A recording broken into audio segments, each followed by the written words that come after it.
In this video, I'm going to show you how you can transfer emails and all future emails from Gmail to ProtonMail.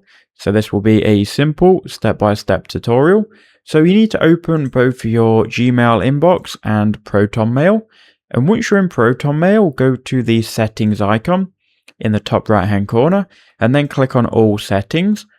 Then once you're here, you need to go and click import via easy switch, and then choose the service, which is going to be Google. You can then click on connect to your email. Just have a read of this. You can see that they'll import your old emails and sync new messages from Gmail going forward. So click connect to your email, select the email that you want to connect. Once you've done that, it's going to ask you to sign in. You can go ahead and then click continue, and then select all and give access ProtonMail to your Gmail emails, and then click continue. So we're going to continue with the free storage, and then you're all set. So now emails sent to your old Gmail account will show up in ProtonMail.